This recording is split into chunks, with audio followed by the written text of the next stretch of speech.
For 70 years, the masses of England had a routine for this. You spy the sails, you ring the bells, you grab the silver, the children, whatever you can carry, and you run inland. Then you wait. Because the men on these ships always do the same three things. They land, they burn, and they leave. That was the pact, brutal, but survivable. The Vikings were a storm, terrifying, and then gone. In the autumn of the year 865, the ships come again to the shores of East Anglia, and the locals do exactly what they've always done. They brace for the storm. But this time, the storm doesn't pass. The men step from the ships, and the prime thing they ask for isn't gold, it's horses. No one in England understands what they're looking at yet, but within 10 years, 3 of the 4 fiefdoms on this island will be gone. Their kings dead, their crowns handed to puppets, and the entire idea of England will be hanging by a thread in a swamp in the dead of winter. This is the truth of how a few thousand men conquered a kingdom of over 1 million, not with numbers, with something far more dangerous than numbers. To comprehend what happens next, throw out the map in your head. In 865, there is no England. The word doesn't mean a country yet. What sits on this island is 4 kingdoms, and they hate each other. In the north, Northumbria, huge, old, and right now tearing itself apart in a civil war between 2 men who both claim to be king. In the middle, Mercia, the old bully of the island, past its peak, but still strong. In the east, East Anglia, smaller, richer, flatter, the ones who just met the ships, and in the south, Wessex, the West Saxons. Remember them, they matter more than anyone in this event. Though right now, no man would bet a penny on them. 4 kings, 4 armies, for rivalries older than any of them could recall. On a common year, the deadliest danger to either the boneless is a West Saxon. The deadliest danger to a Northumbrian is another Northumbrian. That's the country the ships have landed in, and the men on those ships are about to turn every single one of those cracks into a dagger. So, how many of them were there? Here's the uncomfortable facts. No one actually knows. The men who noted this down, monks keeping a year-by-year record called the Anglo-Saxon Chronicle, did not count.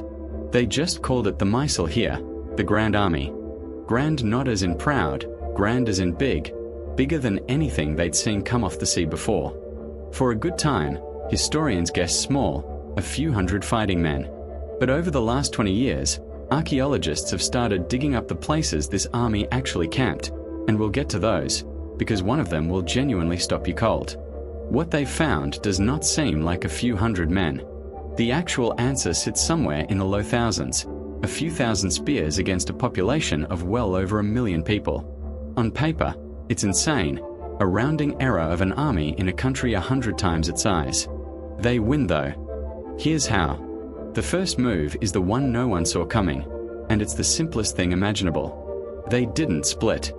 Every Viking horde before this one ran on a timer. Raid in summer, when the seas are calm and the harvest is worth thieving. Sail home before winter, because winter on the open sea is death. That rhythm is the chief reason England survived 70 years of siege. You only had to endure the summer. Autumn always brought safety. The Grand Army broke the timer. When the winter of 865 closed in, they didn't sail home. They dug in right there in East Anglia and settled down to wait for summer.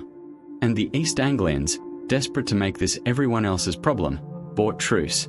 They handed over supplies and they handed over horses. That term, horses, is one of the most important in this actual story. A Viking host on foot walks like any host, slow, predictable, easy to intercept. Put that same host on horseback and it becomes something England has no answer for. They don't fight from the saddle, that's not the truth. The truth is haste. They ride to a victim, get off, fight on foot, and are gone again before the FYRD, the local Levi, the part-time host of farmers, can even be pulled off its fields. The East Anglians thought they were buying their own refuge. What they were actively doing was handing a mounted strike force the keys to the whole domain. Move 1, don't split. Move 2, never be where the rival expects you. And now, with 3 kingdoms still to go, the army turns its horses north toward the one that's already tied destroying itself. Northumbria, in 866, is a boon. The kingdom has 2 lords, Osbert, who was thrown off the throne, and Arella, the man who took it, and they are at war with each other. Two rival courts, two armies, both pointed inward, and no one, absolutely no one, watching the water. In late 866, the Grand Army rides north and takes the town of York. And they don't just hold it, the sources give the time, and the time tells you everything. The 1st of November, All Saints' Day, one of the holiest mornings of the term, when the leaders of a Christian kingdom would be inside a chapel, not standing on the forts. It works flawlessly, because the one route that could have stopped it, a united Northumbria, doesn't stand.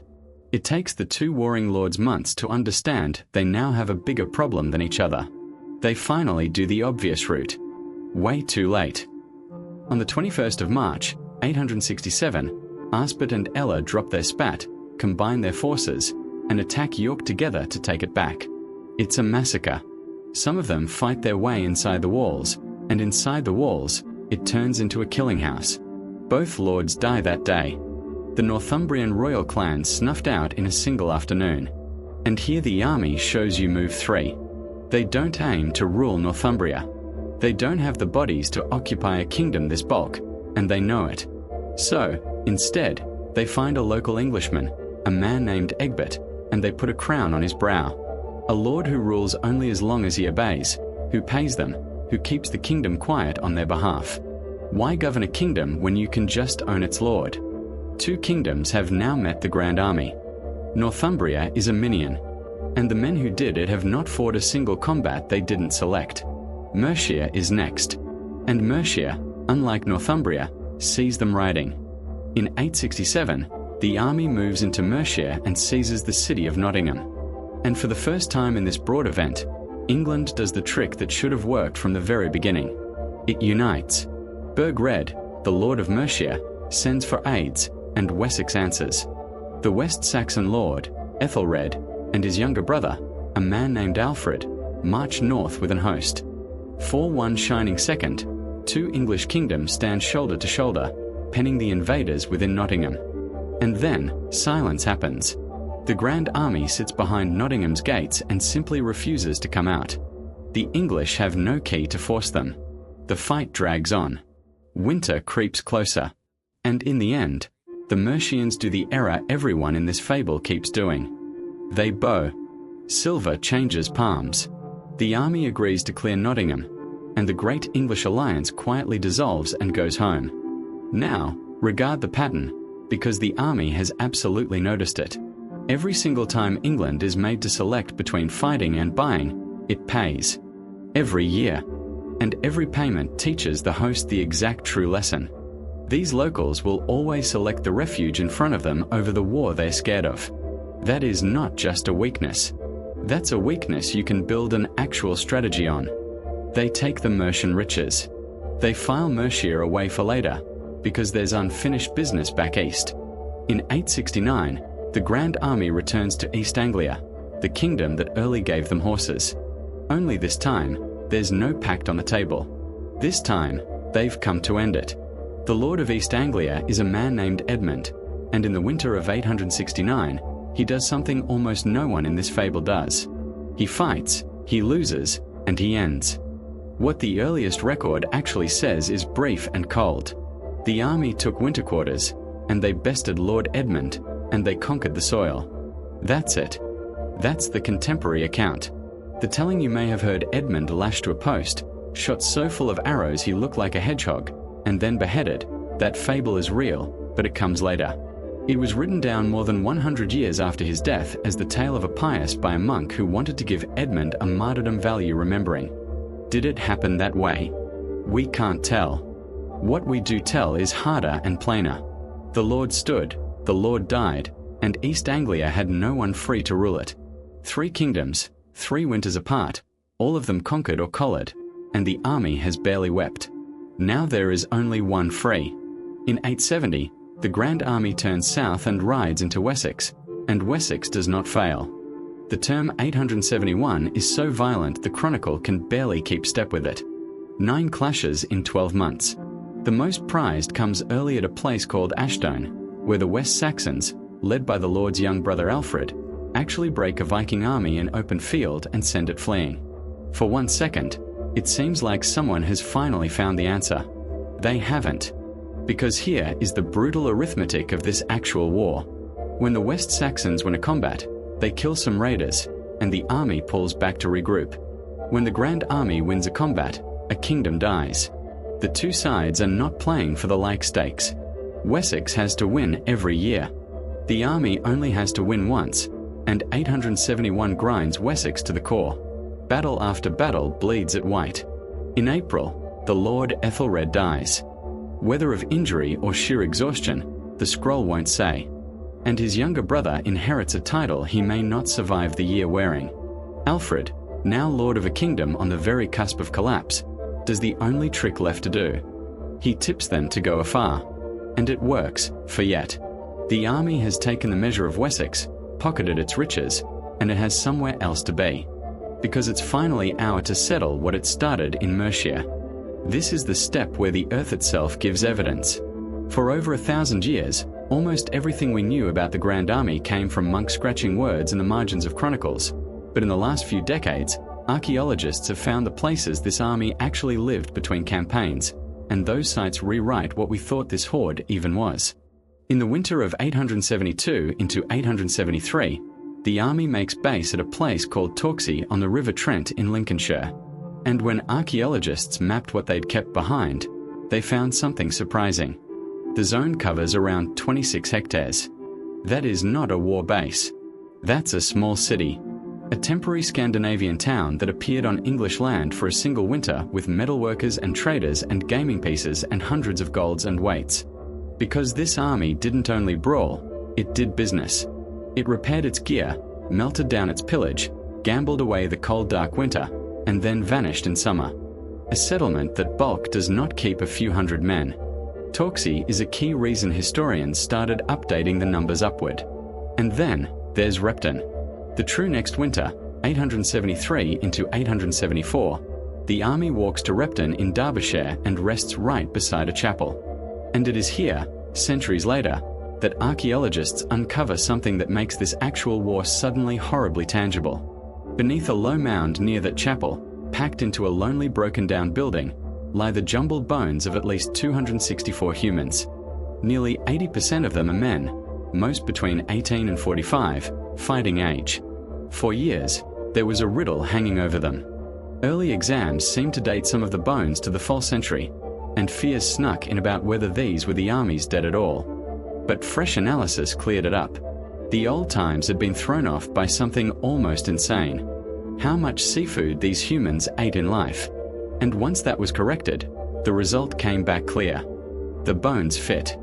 This is the Grand Army, or the locals who marched and died alongside it. Gathered into the ground in the right winter, the chronicle stages them there. You are quite literally looking at the army, not a mythos, not a figure in a manuscript. A charnel shack full of the men who held 3 kingdoms. And while they wintered at Repton, they defeated Mercia. Lord Burgred, the very man who once marched out to meet them at Nottingham, simply quit it. He walked afar from his throne and fled the borders all the way to Rome to die in exile. And in his place, the army did what it mostly did. It found an obliging Englishman named Ceolwulf and passed him the title of Mercia to keep warm on their behalf. 3 gone. Northumbria, East Anglia, Mercia. Lost or wearing a collar in under 10 years. And then, in 875, the Grand Army does the one trick that proves how completely it had won. It splits in 2. You only bisect an army when you've stopped being scared. One half, under a master named Halfdan, moves back north. And in 876, the chronicle details something it has never had to draft before. Halfdan's men shared out the soil of Northumbria. Shared it out. They stopped taking titles and started taking lands. The raiders had turned landlords.